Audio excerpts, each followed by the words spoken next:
Chapter 10. Alec. I can't believe you fell asleep again, Kyle said. I can't believe Sykes let me, I replied, relieved as we left the classroom, because I'd needed that nap so badly. Last night, after the game, my throbbing shoulder kept me up until my alarm went off. I swear to God, I was fucking exhausted, and that nap during speech had done wonders. The only shock was that I'd been able to fall asleep at all after getting punched in the gut with Danny's presence. Somehow, even though I knew she went to my school now, I hadn't considered the reality that she might actually end up in one of my classes. When she walked into public speaking, I could barely breathe. How the hell was this happening? I didn't want her to be in Southview at all, but definitely not in my life, in my fucking speech class. It was unbelievable. Her cheeks had been bright red and her eyes were down when she walked to her desk, and if I didn't know her, I would have thought she was super shy, but Danny Collins wasn't shy. At all. I wasn't sure if it was an act or if she was unhappy to see me, but it didn't matter. She was just another girl at my school, and I would ignore her like I did any other girl I wasn't friends with. I loaded a little. Connor. Kaufman into my playlist and moved the hell on. Only for some reason, when I saw her through the library window at lunch, I couldn't do it. She was sitting all by herself at a table, and damn it, I couldn't ignore her. Hey, I'm gonna go in the library for a sec, I said to Kyle, my eyes on blonde hair and glasses. I'll meet you in the cafeteria. I'll go with you, he said with a smirk. I see what you're doing. It's not what you think, I said as he gestured with his head toward Donnie. I just need to grab a book.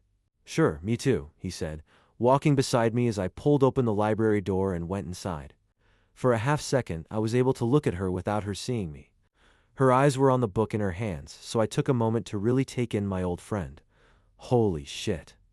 I might not give a damn about her now, but the kid who'd spent his entire childhood following her around like a puppy needed a minute to catalog this updated version of her.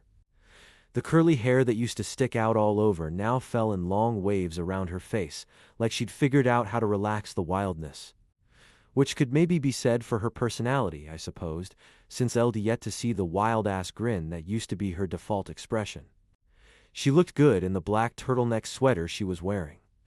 It was plain, nothing remarkable about it at all, but it was like it fucking showcased her soft skin and the dude, Kyle said, grinning at me like he'd just caught me staring at the new girl. Because he had. Kiss my ass, I said, walking over to her table. Hey Collins, I said, dropping down into the shade across from her, even though I had no idea what I was doing there or what my plan was. She was like a magnet pulling me toward her. I hated it. She raised her eyes from her book, and for the splittest of seconds, it looked like she might smile. The moment held like a pause, long-lashed brown eyes I'd known so well watching me from behind black glasses, and I felt almost homesick for the person I used to know. But then her eyes went to Kyle and back to me, and then she blinked fast before quietly saying, Hey, Alec. So how come you're hiding in the library at lunch?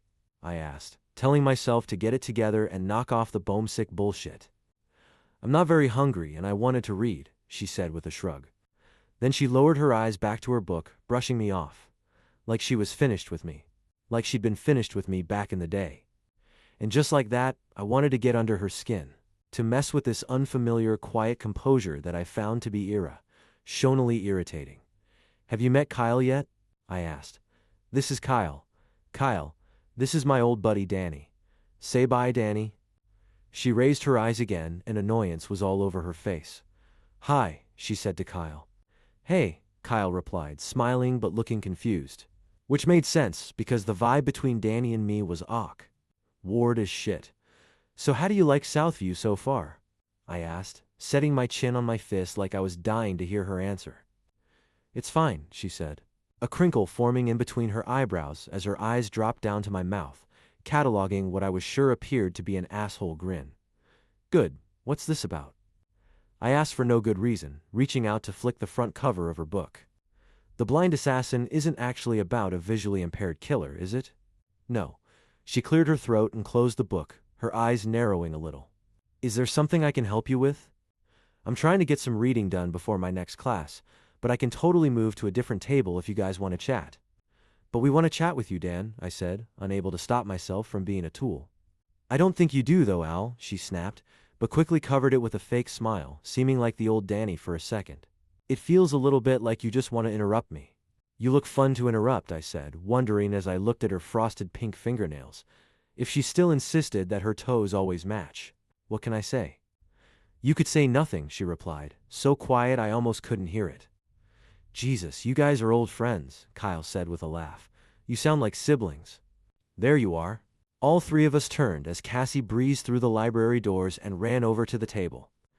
I was looking for you everywhere, Danny, because I thought maybe you'd want to sit with me and my friends at lunch. She was friends with Cassie already?